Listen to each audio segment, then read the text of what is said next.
The NPP came out with a news statement, a news release, the close of the working day yesterday. And they've opened nominations for various, for primaries for the various constituencies, which are currently orphaned. Do I have to call them? No, I think no, this is for all. But they've given timelines when these nominations will open for which one and No. But we are running everything at the same time. The only exception is to the point where the national executives and also the regional executive think that one particular constituency there are issues ought to be resolved because of ought to be postponed. And then you have some 16 constituencies where you are going to. We're told that currently the position is being held by women, and now you have restricted it to be contestable by only women, and so woman MP only being contested by women. Is it nominees? Yeah. Okay, approved finally. Nominees. Okay. As part of the whole thing about improving gender, it's good that we have a deputy minister for gender and social protection here. Gender, children, and social protection here. So I'm sure he will have his take on it, gender. But on the political side, yeah, I think what may have informed you? I think it crowds you out because you said Brekum what? Brekum, I'm not crowded out because okay. I mean I'm not crowded out. I mean, but you see, we ought to look at. Is she a woman? No, it's a man. Yeah.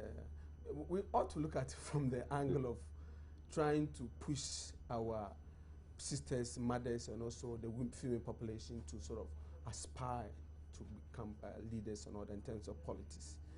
I mean, we know this old adage that we educate a woman and what women bring on board. As a matter of fact, we know that women form a greater percentage of the population. It is good that a political party like NPP would look for mechanism to try and entrench that and also further deepen the fact that we need to encourage our female folks. I mean, this issue, when it came out yesterday, it has generated into several and people are discussing it, a lot of issues. You mean it was received with mixed feelings? Very good. I mean, that's how it is. Any decision that comes out, you have one or two people not being excited about it. But the point is that some of us who appeal for calm within the party structures and those who think are not in favor of some of these decisions that have been brought forth. The point is that there are other means to remedy some of these issues if you think you do not agree to it. We have the National Council being there. You can appeal to the National Council. There are other laws within the party and also even within our national constitution that can be used to sort of help deal with the situation. I mean, going on air and also speaking so much against it in public is not what we are trying to sort of avoid. So at least we can keep focused. Another angle that a lot of people have looked at had to do with the issue of payment in terms of the filing fees. We have been told by the national executives that if you are a sitting MP, you pay 10,000, and the development fees you are not going to pay because you've been contributing to the party. And those who are not, those who are going to contest sitting MPs also are made to pay, I think, 20,000 as development fees. I mean, people are also raising a lot of issues.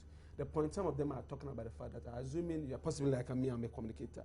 On a daily basis, I'll speak and work for the party, travel all over the place, sacrifice everything for the party. There are regional executives who might possibly contest the various positions or constituency executives who have also sacrificed in terms of monetary-wise, their time and energy and all those things cannot be quantified. So how do you, I think those are issues that will come out as a result of this. That is why there are other appellate means in terms of the party strategy to appeal things that you think if you are not satisfied with. What we ought to do is that let's use the party structures. Let's allow the system to deal with some of these issues. At the end, there's a political party. You are poised for power. The issue is that we ought not to destroy the beautiful relationship between our party system. Let's find ways of coming together, because at the end of the day, what binds us together is greater than what divides us. So that is the most important thing.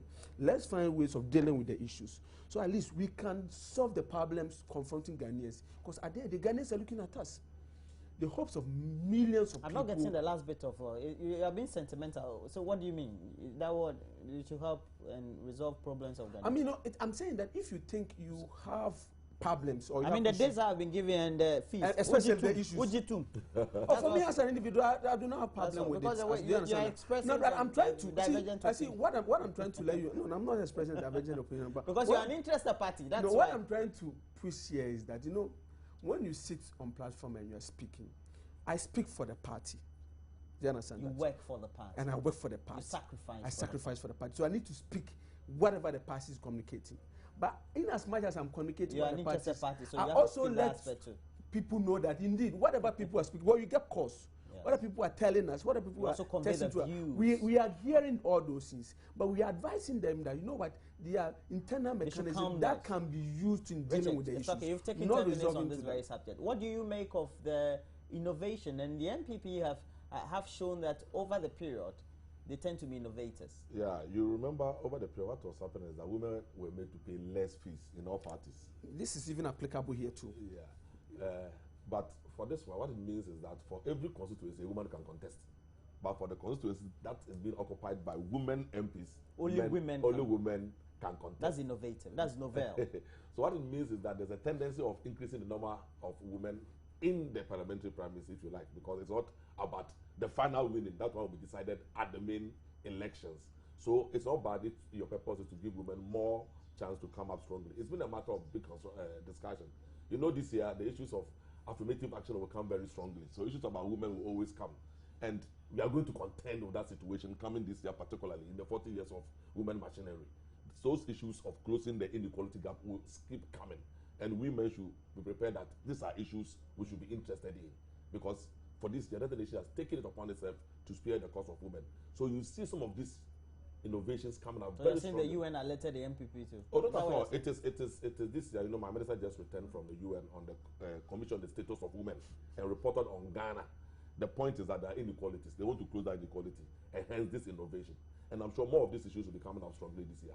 And I'm telling you that affirmative action bill will I sympathize with you. I know that you find yourself between a rock and a hard place because you have to play the ministerial role as well as the now your political views on this. No, will the NDC follow suit? What do you make of it? I cannot talk for them. The NDC will come out when it should. So I cannot talk for NDC because now. There are authorities. But you do know that the NPP is likely to score a political point, more political points, if they know that 16 seats are only being contested by women, and you don't follow suit, and that is put on the political campaign platform. Trust NDC to come out very nicely. Really? Trust NDC. But NPP has shown that they are always innovators. Well, that one you have to agree. Pace setters. Okay, pace setters. Yeah. Trust NDC to come out very strong. All of you. This one, it's I think cuts across. For example, I know what the party constitution says, etc.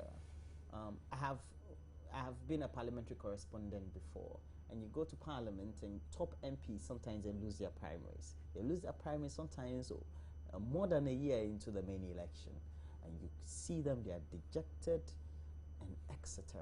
Now, you're going to hold us on May 24, 29, or something like that. And that's going to be across board. Yeah. Usually, it would have been those who are in office will hold theirs perhaps towards the end of the year. Yeah. But this one is concurrent. I have to... what will be the atmosphere this could generate? What do you envisage? I think the party... Because we have history. Lawyer Edu, for example, in Tema, lost his seat, and I think he was a minority leader at the time. Majority leader. It caused a whole lot of commotion and confusion. I think the issue... The NDC too have had their own experience. The issue is that somebody will say a blow that is closer to you is better you receive it the earliest possible times. How do you say that proverb in Tree? I'm going to say a sutra ben no wajin intem. You see, sutra ben no wajin intem because you see sutra is awesome more. Of course. Right. So at the end of the day, you realize that primaries and elections anywhere right after there will be issues that ought to be settled. 2008, NPP had a lot of problems with parliamentary primaries because of the way it was handled. Ashanti region alone being our stronghold, we had 17 people standing as independent candidates. Ashanti region, our stronghold. It had a tearing effect on our performance. Now, the reason why this, I suspect, has been bungled together is that when we are done, we can have team in place going out there to patch the various... Because you envisage there will be problems. Obviously, right after this election, because people will not be satisfied here and there. Is it because you feel as a party that the time is ripe, NDC is not performing well, we have so much problems with the economy, energy issues are there, and so you think the NDC is poised to lose the election 2016, and so you envisage that there will be a lot more people who will want their hands on deck I mean, see, the issue is not about the fact that NDC are failing, because obviously we know that NDC will fail. It is in their DNA that obviously these people, they will surely fail in terms of the way they go about things. They can possibly enrich themselves. Few people, I know Honorable is not really enriching himself, but I know the few people that we know, like Abangwabi will tell you that the few people that he quotes now buying filling stations all over the place. The problem is that these particular elections, we've had time with NPP, know the good policies President Kufuor administration brought, where we brought the party, the country from, and where we place it. And now we have the bite of what NDC can offer. Ghanaians are clear in their minds that, you know what, NPP is the party that can deliver. NDC was carved possibly to be an election machinery. They understand that. Not really with the intention of governing. They understand that. So some of us are really understand when we see them messing up in terms of providing real solutions and real deliverables to the people. The issue here is that understand the distance between May and 2016.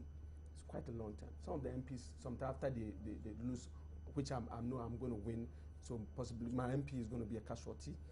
When you realize, when they lose, performance-wise, it affects the way and manner they continue, because they still remain MPs. Yeah, because it means they'll have to be MPs for 1.5 years. So it affects their delivery and the way and manner they. So you're going to have a team in place to patch up. So the party would have, they have all this and figure out and how we are going to deal with it. The atmosphere, how do you deal with it? And I know the NDC too will be confronted with Roland, the president spoke about a social contract with the people, which is hinged on 4 thematic areas: the people, infrastructure, economy, and good and accountable governance. Add corruption to it. At the end of the period, we shall be accountable to the same people, and they will do the judgment. So anybody can decide to dance to his own tune, but NDC will be there to make accounts. But are you happy with the power? Let me go ahead. Let me go ahead. So at the right time, we shall account to Ghanaians on the social contract. It will be interesting to judge by the same Ghanaians who are going to vote. So I don't care about those positions. But the important thing is that, you know, Roland, whatever it is, primaries will be done before Parliament will rise, eventually at the end of the term. So it's either today or tomorrow. In all cases, there's an advantage and there's a disadvantage. Now, when it gets to the last part, you are forced to spend and spend and spend. Eventually, when you lose, it creates more problems. When it's earlier, you spend and overcome. So in all cases, there's an advantage. But having gone through the race, remember, you can also be uprooted. So you should condition yourself psychologically that anything at all can happen. So I don't care about the period that it comes. But the point, if you know, don't be disillusioned. You can go, somebody else will come. But that's the process. Let's respect it and go ahead. Okay. Thanks for joining me this morning. I wanted to make a comment. Ask Honorable some few things. What is the power situation? What you have to do is that if you want to take this seat, do that and I will answer you. No, I have a reason why I'm asking. Don't ask me. John Alexander Akon. I have an NPC John Alexander Akon, who works to me. Is a deputy minister for gender, children, and social protection. One-time municipal chief executive for Obuasi. You are with Obuasi. And Richard Asante-Yeboah, member of the NPP's communication team. And thanks for joining me. But let me ask you, Professor Baumia, sorry, Dr. Baumia, will be having a lecture at 4 p.m. Yeah. He's always having it at the Central University. Yeah, they invited him on this particular one. What's he speaking on? It's going to be IMF bailout. You know, the fact that implications of IMF. He's going to make some damning statements. It will be interesting. We'll come talking about it afterwards. You know the funny thing? Your government will be in trouble again. All the things that he's because since 2011 he's been prophesying about a lot of and things. Everything comes to we are very comfortable. Well, thank you very much, my guests, and please always make sure you keep interacting on our social network page even after we've called it a wrap on the AM show this morning, and always make sure the pages should be Join Us on TV on Facebook and a handle on Twitter, Join Us on TV. And so we're taking a break. When we come back, we'll be back here and do the wrap up for you for the show.